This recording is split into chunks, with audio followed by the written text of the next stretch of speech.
ប្រពន្ធណាដែលធ្លាប់តែគោរពនឹងឲ្យតម្លៃប្តីហើយបែរមកជាប្រមាថមើលងាយនឹងជេរស្ដីប្តីរស់ស៊ីមឡើងទេអមេសី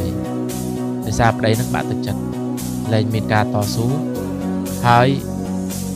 គំនិតនៅក្នុងនេះក្នុងគូក្បាលហ្នឹងគិតជាប់នឹងចងចាំនៅពាក្យសម្ដីនឹងជានិច្ចចងចាំហើយឈឺចាប់ខ្ញុំថាឡើយដល់ទៅកម្លាំងចិត្តនៃការរស់ស៊ីសូម្បីតែកម្លាំងចិត្តនៃការរួមរស់នៅជាមួយនឹងក៏មិនមានដែរប៉ុន្តែបើសិនជាប្រពន្ធនោះតបប្រើពាក្យអញ្ចឹងតាំងពីដើមមកហើយប្តីនោះក៏ជាមនុស្សដែលមិនប្រកាន់តាំងពីដើមមកអានឹងមិនអីទេអាចនឹងមានទឹកចិត្តបន្តរស់នៅជាមួយគ្នាទៀតប៉ុន្តែបើប្តីនោះជាមនុស្សថ្លៃថ្នូរពងពោះតែពីមុនមកប្រពន្ធគោរពឲ្យតម្លៃហើយបែរមកជា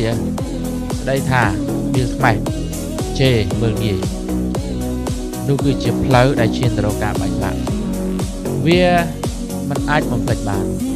នៅតែមានការចងចាំហើយអស់ចិត្តអស់អារម្មណ៍ក្នុងនាមជាប្តីឬក៏ជាគិតថាជាប្រពន្ធហើយវាអាចនឹងឈានទៅដល់ការបែកបាក់ឬក៏លែងលះគ្នាណាមិនថាស្ងាត់ឬក៏មិនថាចេញទៅឲ្យដំណឹងទេដូច្នេះយើងមើលកន្លែងហ្នឹងខុសត្រូវយ៉ាងណាក៏ដោយត្រូវប្រយ័ត្នមាត់ប្រសិនបើយើងគិតថាឥឡូវនេះមិនអាចនៅជាមួយគ្នាបានហើយអានឹងចង់ធ្វើមិនក៏ធ្វើទៅប៉ុន្តែបើសិនជាគាត់តែខឹងឆេវឆាវហើយដៀលថ្មេះប្តីជេរស្ដីប្តី